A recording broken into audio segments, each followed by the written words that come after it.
نحمده ونصلي ونسلم على رسوله الكريم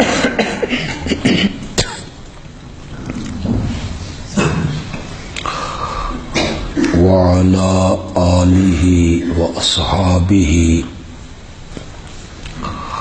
وأزواجه وأهل بيته أجمعين.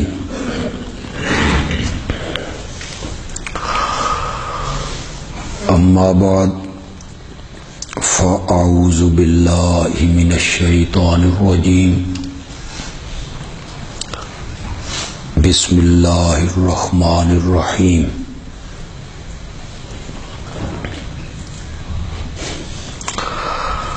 اليوم أكملت لكم دينكم وأتممت عليكم نعمتي ورضيت لكم الإسلام دينا.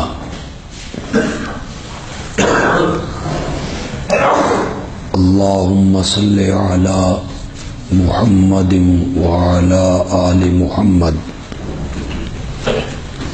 كما صليت على إبراهيم وعلى آل إبراهيم إنك حميد مجيد. اللهم بارك على محمد وعلى آل محمد كما باركت على إبراهيم وعلى آل إبراهيم إنك حميد مجيد.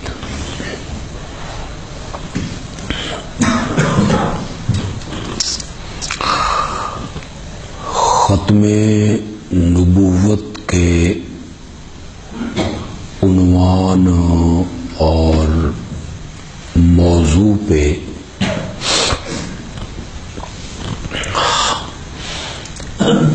ہماری جماعت اشاعت التوحید و سنہ نے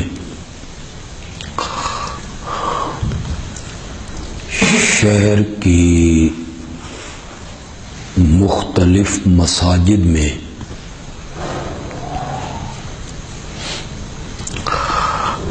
تقریباً دروس قرآن کے 36 پروگرام ترتیب دیے.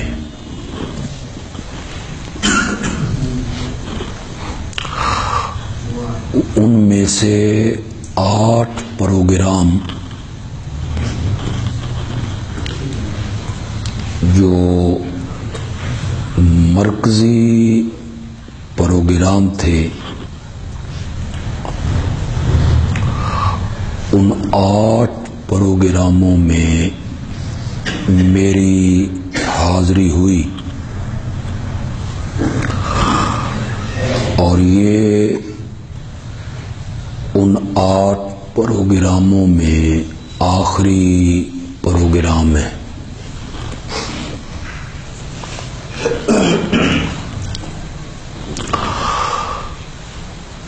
مختلف جگہوں پہ اور مختلف دروس میں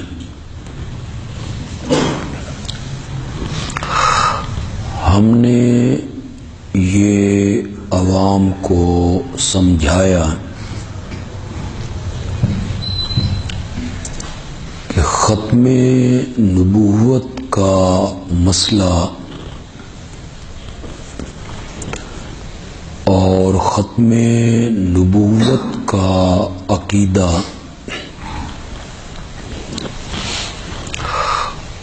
ان عقائد اور ان مسائل میں سے ایک ہے جن پر ایمان لانا ایک مسلمان کے لیے ضروری ہے.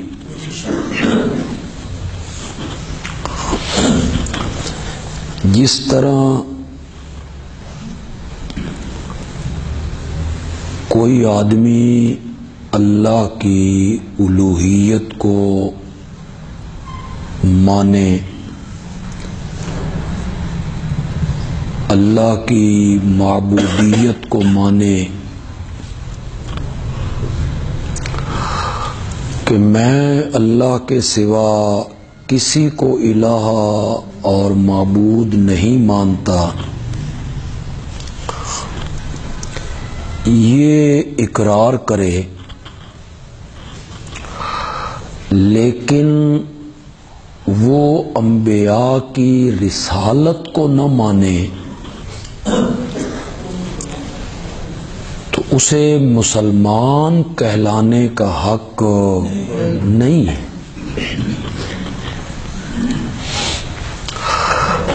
مومن بندہ وہ ہے جو لا الہ الا اللہ کا اقرار بھی کرے اور محمد الرسول اللہ کا اقرار بھی کرے۔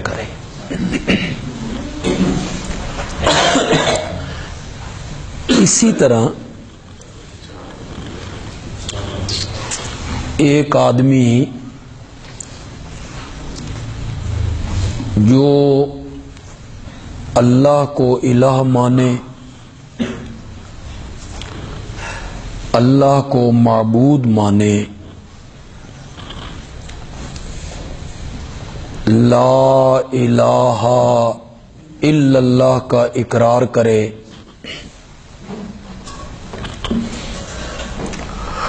محمد الرسول اللہ بھی کہے، رسالت کا بھی اقرار کرے، لیکن وہ قیامت کو نہیں مانتا کہ قیامت نہیں آئے گی، تو اسے بھی مسلمان کہلانے کا حق نہیں، کہ یہ عقائد ضروریہ ہیں۔ اللہ کی الوہیت کو ماننا، انبیاء کی رسالت کو ماننا، آمنہ کے لال کی نبوت کو ماننا اور قیامت کو بھی ماننا۔ وہ چونکہ قیامت کو نہیں مانتا، باقی ہر چیزوں کو مان رہا ہے، اسے مسلمان کہلانے کا حق نہیں۔ بالکل اسی طرح اگر کوئی شخص اللہ کی الوہیت کو مانتا ہے، لا الہ الا اللہ کا اقرار کرتا ہے، انبیاء کی رسالت کو مانتا ہے اور محمد الرسول اللہ کے ساتھ میرے نبی کی نبوت کو بھی مانتا ہے اور اس کا قیامت پہ بھی ایمان ہے کہ ایک دن آنا ہے جزا و سزا کا، لیکن وہ میرے آقا کی ختم نبوت کو نہیں مانتا، تو اسے بھی مومن کہلانے کا حق نہیں۔ کہ ختم نبوت کا جو مسئلہ ہے یہ بھی عقائد ضروریہ میں سے، اس پر ایمان لانا اور اس بات کا اقرار کرنا کہ آپ پر نبوت کا دروازہ بند ہو گیا ہے اور آپ کے بعد اب جبریل نے وحی لے کر نہیں، اس کو ماننا، اس کو تسلیم کرنا ضروری ہے۔ اگر کوئی آدمی میرے آقا کی نبوت کے اقرار کے بعد، یعنی وہ اقرار کرتا ہے محمد الرسول اللہ کا صلی اللہ علیہ وسلم، اس کے بعد وہ کسی اور کو نبی مانتا ہے، کسی تعویل کے ساتھ مانتا ہے، ذلی، بروزی، غیر تشریعی،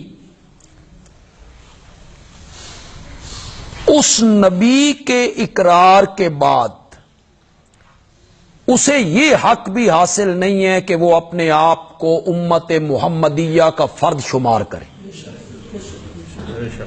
کہ میں امت محمدیہ میں سے ہوں. نہیں، میں بالکل بڑے آسان طریقے سے آپ کو بات سمجھا دیتا ہوں، آپ تھوڑی سی میری بات کی طرف توجہ کریں. ایک یہودی ہے، وہ حضرت موسیٰ علیہ السلام کو اللہ کا نبی مانتا ہے، تورات کو اللہ کی کتاب مانتا ہے، شریعت موسویہ کو وہ آسمانی شریعت مانتا ہے. یہودی ہے، وہ حضرت عیسیٰ پہ ایمان لے آیا. وہ یہودی کہ حضرت عیسیٰ بھی اللہ کے نبی ہیں، حضرت عیسیٰ بھی اللہ کے پیغمبر ہیں، انجیل اللہ کی کتاب ہے، حضرت عیسیٰ پہ اتری ہے، اور حضرت عیسیٰ کی جو شریعت ہے، شریعت عیسویہ، میں اسے مانتا ہوں، اس شریعت کو مانتا ہوں، میں انجیل کو مانتا ہوں.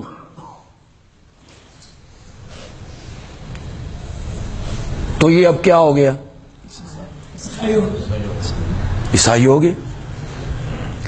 اگر یہ یہودیوں سے کہے کہ میں یہودی ہوں، مجھے یہودی مانو، تو یہودی اسے یہودی ماننے کے لیے تیار ہے؟ میری بات کو ذرا آپ نے غور سے سن. اس نے کسی جھوٹے نبی کا اقرار نہیں کیا، اس نے ایک سچے نبی کو مانا. حضرت عیسیٰ علیہ السلام سچے نبی نہیں ہے، اس نے ایک سچے نبی کا اقرار کیا، ایک ایسی کتاب کو مانا، اللہ کی کتاب مانا جو ایک سچے پیغمبر پہ اتری، اور وہ اللہ کی کتاب ہے. یہ الگ بات ہے کہ عیسائیوں نے اس میں تحریف کر دی، تغیر و تبدل کر دیا، اس میں کٹ وٹ ہو گئی، لیکن ہے تو وہ انجیل جس کا نام ہے انجیل، وہ اللہ کی. اس نے سچے نبی کو مانا ہے، سچی کتاب کو مانا ہے. تو کیا ہو گیا ہے؟ حضرت موسیٰ کو بھی تو مانتا ہے. وہ کوئی حضرت موسیٰ کا اس نے انکار کر دیا ہے؟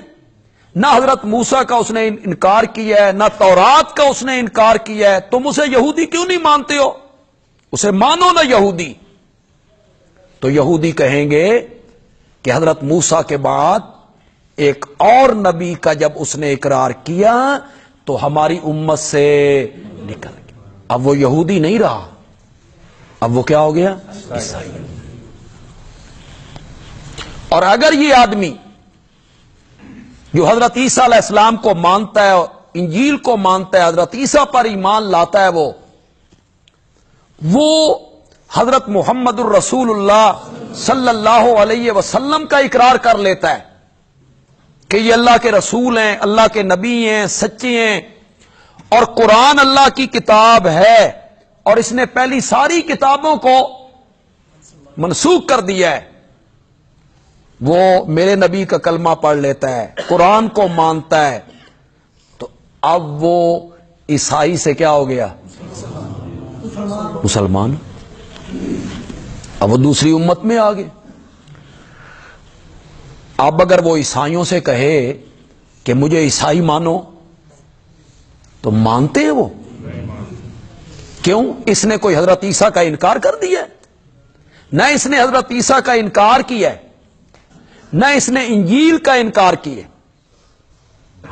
یہ انہیں بھی نبی مان رہا ہے، ان کی نبوت کا بھی یہ اقراری ہے، اور ان پر اترنے والی کتاب کو بھی یہ مان رہا ہے. کیا اس نے کیا ہے؟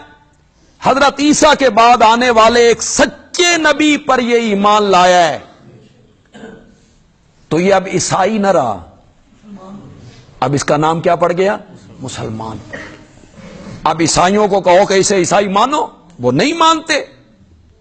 اسی طرح میرے آقا کی نبوت کے اقرار کے بعد اگر کسی نے مرزا غلام احمد قادیانی کو بھی نبی مان لیا تو وہ مسلمان کیسے رہ سکتا ہے؟ یا وہ امت محمدیہ میں کیسے شمار ہو سکتا ہے؟ اس نے جب ایک نئے نبی کو مانا ہے تو امت محمدیہ سے وہ کیا ہو گیا؟ یہ تو بڑی آسان سی بات، اس میں تو کوئی جھگڑنے والی بات نہیں۔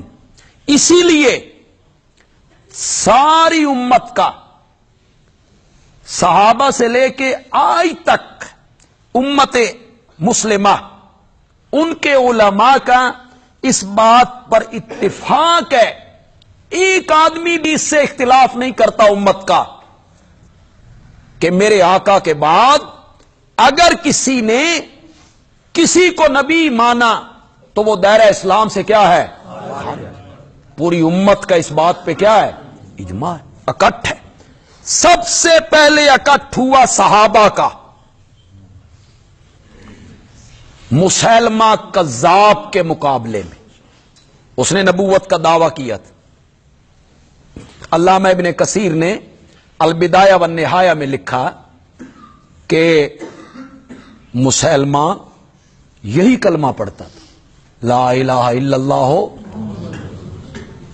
آذان بھی یہی دلواتا تھا، انکار نہیں کیا اس نے میرے نبی کی نبوت کا۔ علامہ ابن کثیر نے اپنی کتاب البدایہ والنہایہ میں مسیلمہ کا ایک خط، اس کا حوالہ دیا ہے، مسیلمہ نے میرے نبی کو خط لکھا تھا، اس میں اس نے یہ لکھا تھا من مسیلمہ رسول اللہ الی محمد الرسول اللہ۔ یہ خط لکھا جا رہا ہے مسیلمہ کی طرف سے جو اللہ کا رسول ہے، محمد کی طرف جو اللہ کا رسول۔ اس نے اقرار کیا اس خط میں، نبی پاک کی نبوت کا، رسالت کا اقرار کیا اس نے، اور اس خط کا متن یہ تھا، مفہوم یہ تھا کہ میں نے سنا ہے کہ آپ کہتے ہیں کہ ساری کائنات کا میں نبی ہوں اور مجھ پر نبوت کا دروازہ بند ہے، یہ کوئی چنگی گل نہیں، ادھی دنیا دے تسی نبی ہو تے ادھی دنیا دا میں نبی۔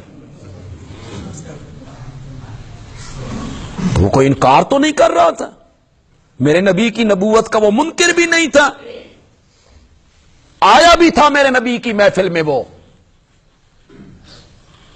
پھر میرے نبی نے جو جواب میں خط لکھا تھا، اس خط کا ابتدائیہ تو ذرا پڑھیے جو علامہ ابن کثیر لائے ہیں، من محمد الرسول اللہ الی مسیلمہ الکذاب۔ یہ خط لکھا جا رہا ہے محمد کی طرف سے جو اللہ کے رسول ہیں، مسیلمہ کی طرف جو کیا ہے؟ اس خط کا متن ابتدائیہ یہ خط پہنچانا،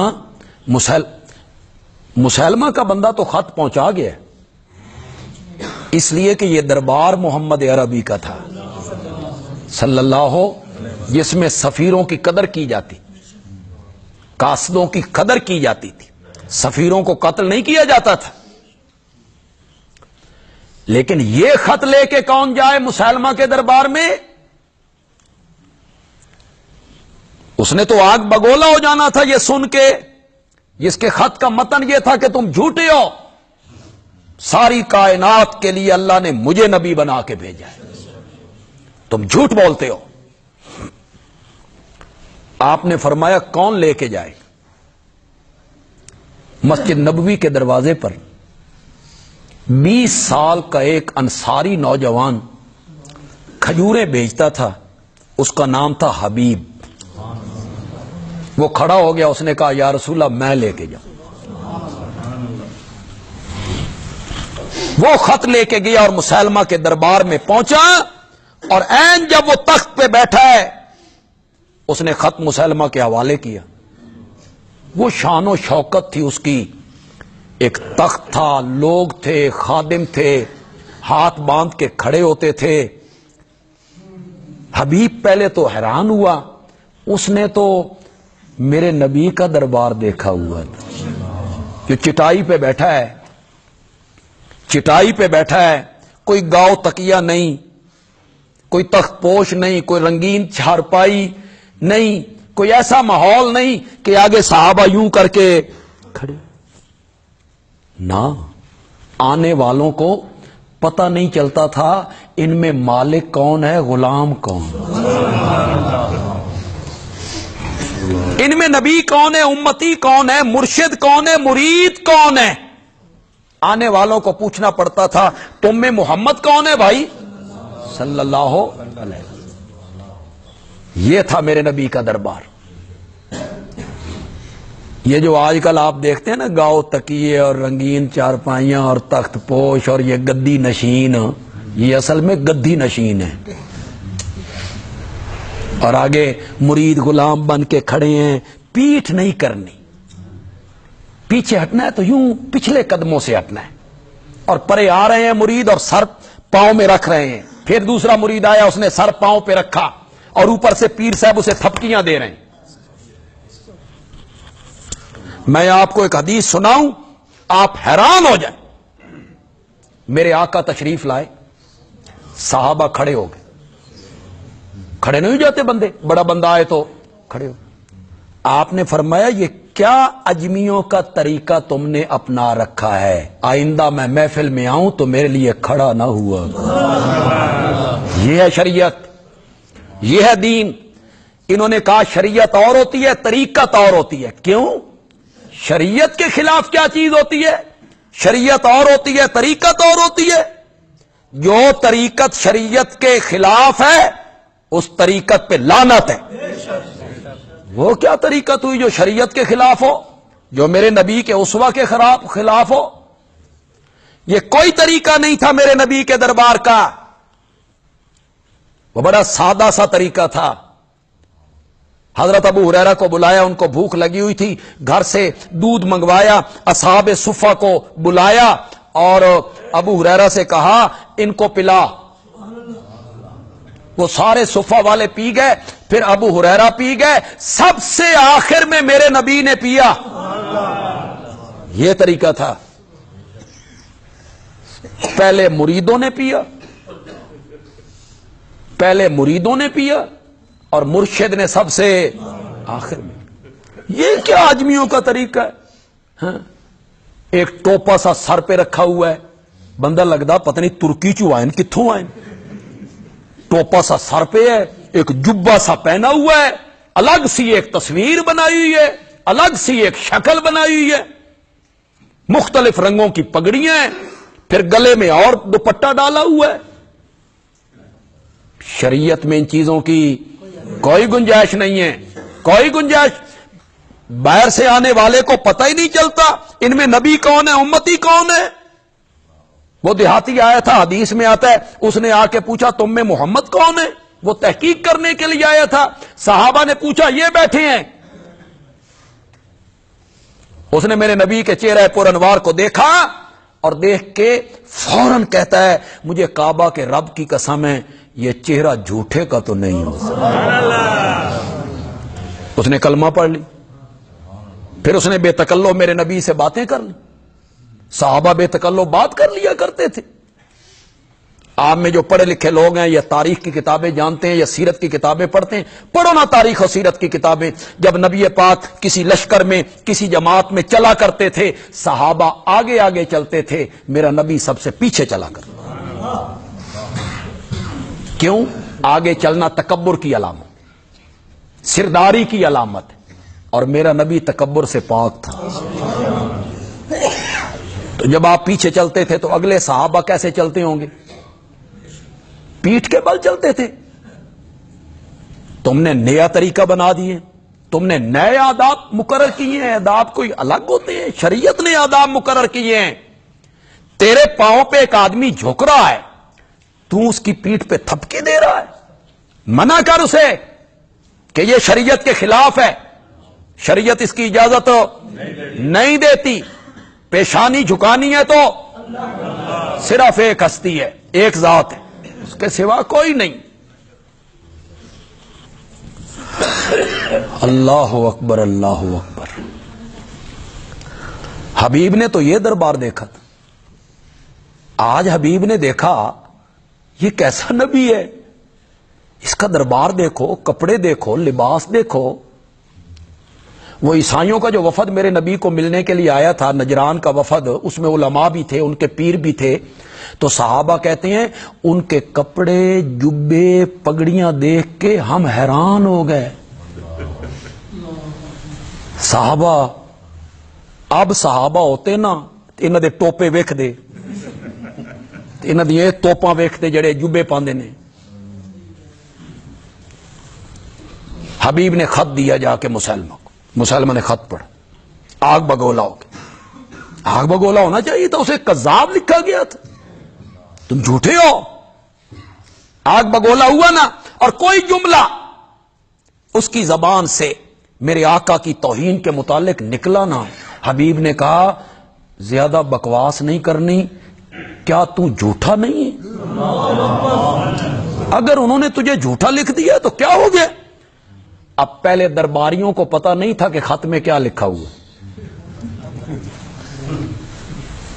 حبیب کے بتانے سے انہیں بھی پتا چل گیا بھی خط میں لکھا کیا ہے. آگ بگولا ہو. حبیب کو جو شہید کیا گیا تو مطالبہ صرف ایک تھا مسلمہ کا, ایک مرتبہ اپنی زبان سے مجھے سچا کہہ دے, اپنی جوانی پہ رحم کر, میں تجھے چھوڑ دوں گا.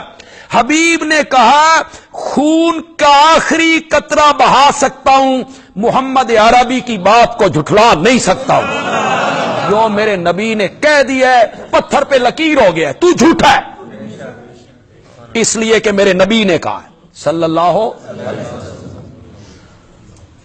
پھر اسے کس طرح شہید کیا گیا؟ پہلے اس کے دایاں ہاتھ کاٹا گیا, پھر اس کا بازو یہاں سے کاٹا گیا, پھر یہاں سے کاٹا گیا, پھر یہاں سے کاٹا گیا, پھر یہاں سے, پھر یہاں سے, پھر پاؤں, پھر گھٹنے.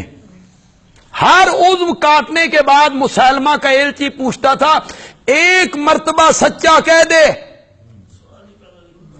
اب بھی چھوڑ دیں گے.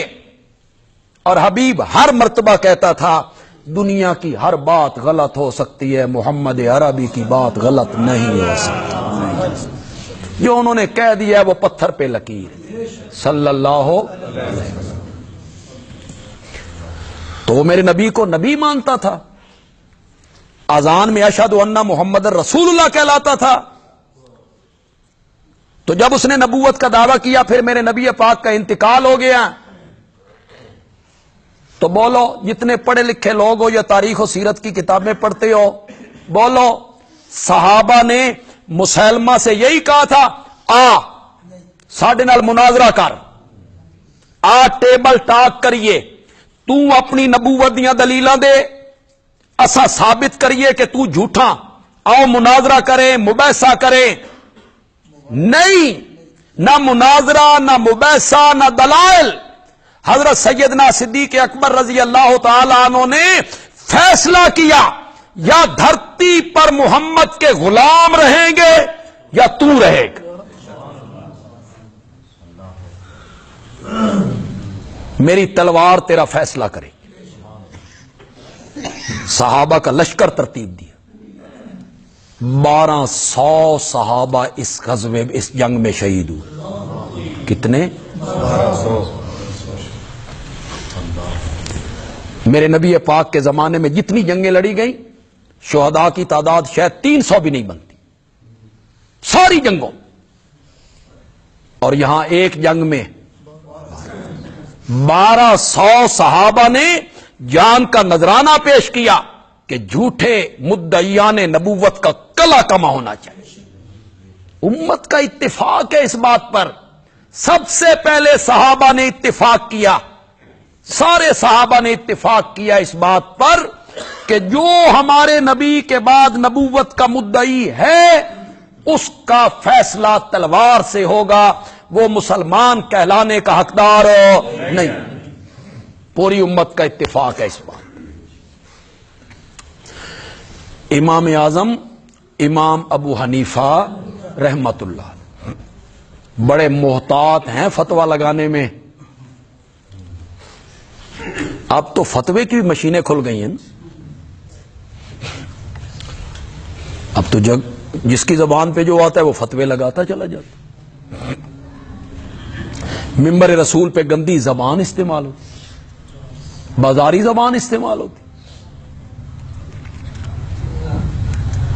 یہ جو پچھلے دنوں دھرنے میں موٹر وے پہ گاڑیاں جلائی گئیں, کاریں جلائی گئیں, اور سکوٹر جلائے گئے اور ریڈیو والوں کے سودے لوٹے گئے اور کراچی میں ایک بیکری کو لوٹا گیا، پھر اس کو آگ لگائی گئی. یہ محبت رسول ہے؟ اسی کا نام ہے محبت رسول. اس بس والے کا، کار والے کا کیا قصور ہے؟ موٹر سائیکل والے کا کیا قصور ہے؟ ریڑی والے کا کیا قصور ہے؟ دکاندار کا کیا قصور ہے؟ انہوں نے گستاخی کی ہے نبی پاک کی. تو لوگوں کو جذبات میں یہ پتہ ہی نہیں لگتا کہ ہم کیا کر رہے ہیں. امام اعظم امام ابو حنیفہ بڑے محتاط ہیں فتویٰ لگانے میں، لیکن امام صاحب فرماتے ہیں کہ کسی بندے نے نبوت کا دعویٰ کیا کہ میں نبی ہوں، مجھ پر وحی اترتی ہے، اور دوسرے آدمی نے اس سے دلیل کا مطالبہ کیا کہ تم نبی ہو، کوئی دلیل، تم نبی ہو، کوئی معجزہ. امام صاحب کہتے ہیں نبوت کا دعویٰ کرنے والا تو اپنی جگہ پہ رہ گیا، دلیل مانگنے والا بھی دائرہ اسلام سے خارج ہے. کیوں؟ اس کو شک کیوں ہوا؟ اس کو شک کیوں ہوا؟ اس نے دلیل کیوں مانگی؟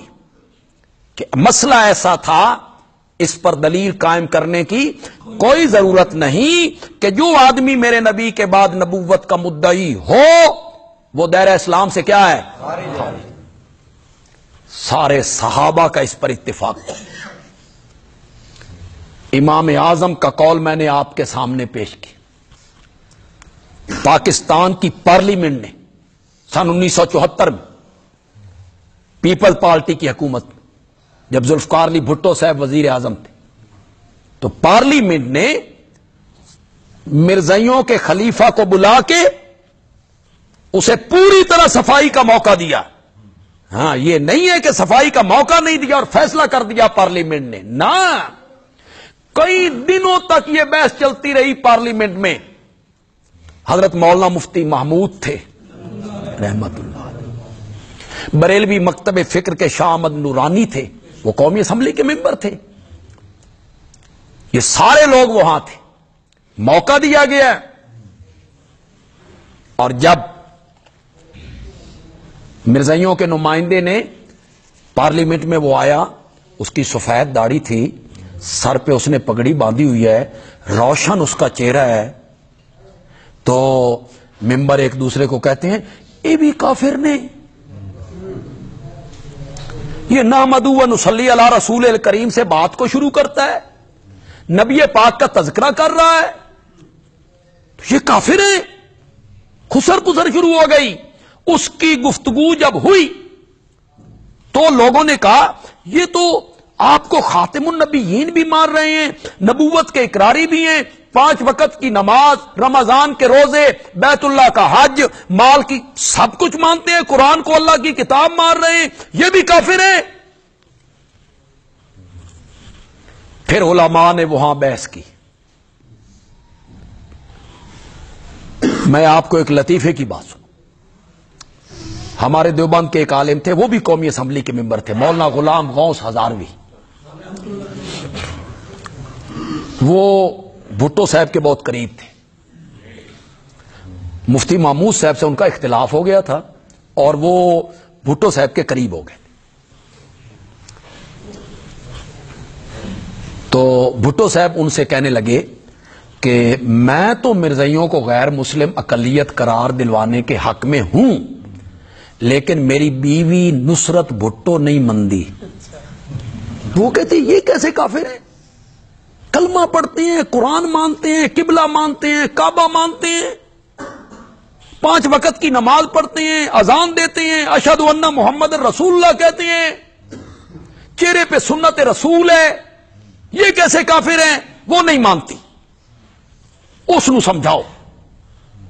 مولانا نے کہا وقت دو، سمجھا لیتے. صبح کے ناشتے پہ ٹائم مقرر ہو گیا کہ صبح کا ناشتہ آپ ہمارے ساتھ کریں، تو انہیں سمجھائیں. جب صبح کے ناشتے پہ اکٹھے ہوئے تو مولانا نے فرمایا، بھٹو صاحب سے پوچھا آپ مرزے کو نبی مانتے ہیں؟ بھٹو صاحب نے کہا میں تو نہیں مانتا، میں تو اپنے آقا کو خاتم النبیین مانتا، میں تو اس بات کا قائل ہوں کہ آپ کے بعد کسی نبی نے نہیں آنا. تو مولانا نے نصرت بھٹو سے پوچھا بھئی تو مندی ہے مرزے نو نبی؟ کہا میں کیوں مانتی ہوں، میں بھی نہیں مانتی، میں اس کو نبی نہیں مانتی۔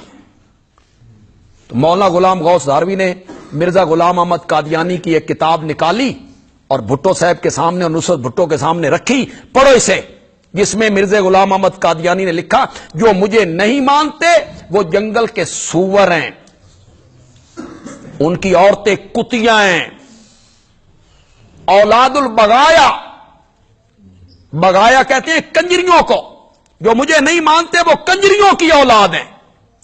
مولانا نے دکھتی رگ پہ ہاتھ رکھا، فرمایا تسی نہیں نہ مندے، نہ تو مندی ہے نہ بھٹو صاحب مندے تے مرزے آکھیا تو جنگل دے سور کتیا کنجریوں کی اولاد، بس یہی حوالہ دکھانا تھا۔ نصرت بھٹو نے کہا کل نہیں آج بالا کٹ دے نہ تھا۔ تو جب ہمارے علماء نے قومی اسمبلی میں مرزے کی یہ تحریریں پیش کی نا کہ جس کی شکل، جس کی پگڑی، جس کا چہرہ، جس کی داڑھی کو دیکھ کے تم متاثر ہو گئے ہو، جس کو یہ نبی مار رہے ہیں اس کی کتابیں پڑھو، وہ اپنے مخالفین کے بارے میں کتنی گندی زبان استعمال کرتا ہے۔ بلکہ مرزے نے حضرت عیسیٰ کے متعلق گندی زبان استعمال کی،